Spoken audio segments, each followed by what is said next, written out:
What's up, Misfits, and welcome to the second episode of Barrel Run Breakdown, where I go through one of my videos where I didn't do so well or where I made mistakes. You'll have to excuse the scratching. That is my cat going absolutely insane. Where I go through one of my runs where we make some mistakes and I kind of point them out and show you what we could have done differently in the hopes that you will be able to learn from my own misery. Hold on.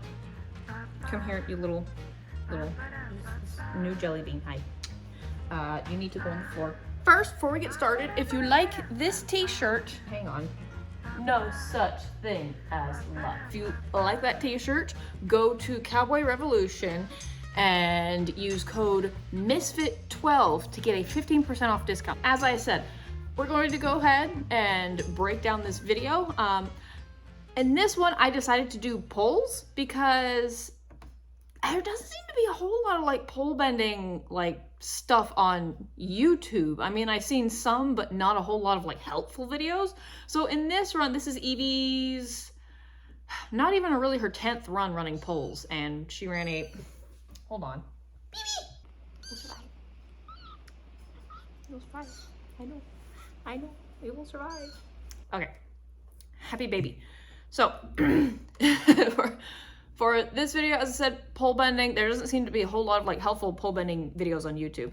So what I like to do is we're gonna go through this video just regular speed, watch it all the way through. I'll keep my mouth shut, and then we're gonna go through and really break it down and see where I went wrong and where we could have made better decisions to like get a better time. So let me even start this.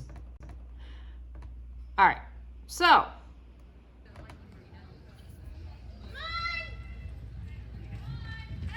she has a really nice straight run going down. There you go. Keep leaving. Come on. Go.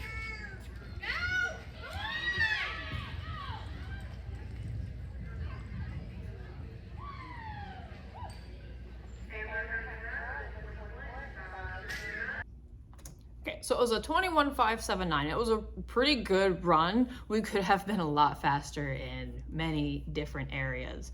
But let me go ahead. No, come up here. Let me slow this down.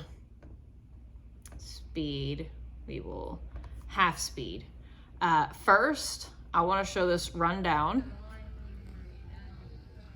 She starts good. She starts on the correct lead. She starts coming in the alleyway, super nice. Her run down is like perfect right up until here. You kind of see where she's stiffening up. We're turning kind of like way back here. I mean, that is her style. She's really stiff, but just because she's stiff doesn't mean that we have to like drop our shoulder and have our nose kind of tipped to the outside like that. So her issue is I have not been able to do any pattern work with her at all this winter. So just me working on fixing that first pole and making it so that we can turn it properly, keep our shape in, and then come and make the turn, it will be a much better turn. But so far, for not having any pole work done in like months, she did a pretty good little job. Right there, that little snap at that pole, watch. It's like, blink. That actually surprised me. The way she was coming in here, is like right about here. I was expecting her to like kind of leave it wide just because of her shape and how she's kind of resisting that bit a little bit. Again, that just is us needing to go back to basics, bring her back down, getting her to understand that when I ask for that bridle, that she needs to come down into that bridle and not brace against it. But this little correction here was super nice. I'm really happy that she did that. But then I go to ask her to get her shoulder over, and what does she do? Throws her nose up. She's bracing against that bridle because that is something that we've had to work with her since the very beginning. So that right there, rather than resisting that bridle, what she should have done was just kind of immediately gotten over. Just like, okay, get over it, not brace and try to charge through it like she did. So let me go ahead and we'll see that first pull one more time. Slow down. See, she's already starting to brace. Tosses that nose up. And then we start the weave, and her weave is actually pretty good. And then right here, I'm trying to ask for her to that inside rein, but again, she's bracing because basic work, basic work. But otherwise, she turns around, and then right there, we get all hollowed out and strung out. This is where we are wasting the most time. This is where we could have possibly hit closer to a 20, was this end pull right here. I'm trying to ask her, she's bracing, she's fighting, and then we get strung out. I'm using my inside rein. As you can see, her head's tilted in very bad shape. She's not engaged her hindquarters at all. This is just kind of floating out in the wind. Her body's floating out in the wind. Her nose is pointed where we need to go, but our body is kind of headed in the opposite direction still. Let it play all the way through. Yeah. And so we had to make up all that time just to get around this pole. We had to work so hard to get around this pole so that we wouldn't hit it. If we would have just set ourselves up better, I mean, as you can see, our head's kind of tilted to the outside already. She's already starting to fight me here because she knows we're going to make this pole. And right here, she should, instead of, you can see that shoulder, it's going directly for that pole, right? Instead of doing that, had I been able to get her up off that, which that will come with training, we got to do more training. If I would have been able to get her up off that, we would have had a really nice, tight pole. She should have, right here, been able to just stab her butt into the dirt and then snap that shoulder back around, but she didn't. She fought me all the way around.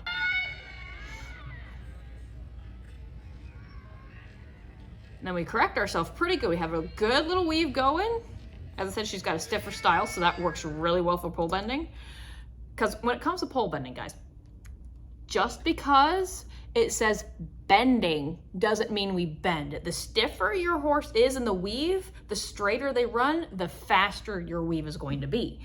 And so the goal is to, set up your poles just like you would your barrels, but then in that weave, you want their body to stay straight. You want them really working up off that shoulder, working up off that hip simultaneously. You don't want just the shoulder going and then the butt just kind of dragging in different locations. Stop trying to fall off my lap. So, this last turn,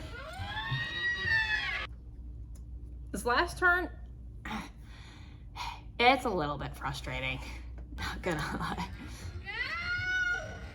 We start going good, and then I ask for that nose. Again, I'm kind of tipping my hand out. I should have pulled my hand in toward my hip a little bit better. And I asked for her to speed up because she kind of corrected herself. We didn't leave it super wide, but it definitely could have been a lot cleaner. And if she wouldn't have braced up against that bit again, then it would have been a much better run.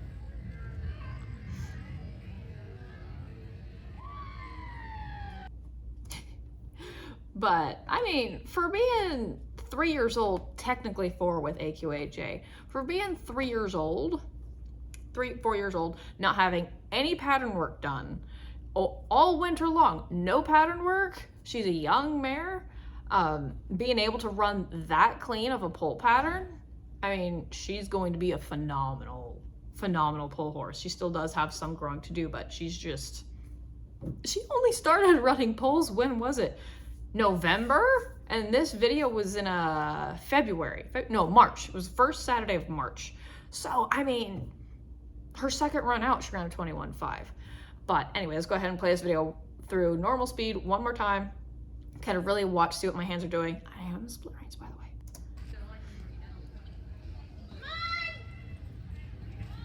Help her! There you go! Keep weaving! Come on! Right there, yeah. So my hands are really good. They're staying inside.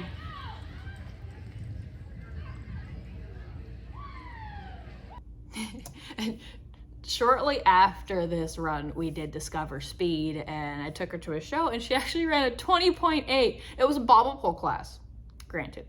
And granted, we did hit just about every single pole, but because they were bobble poles, it was okay. Well, we did win it.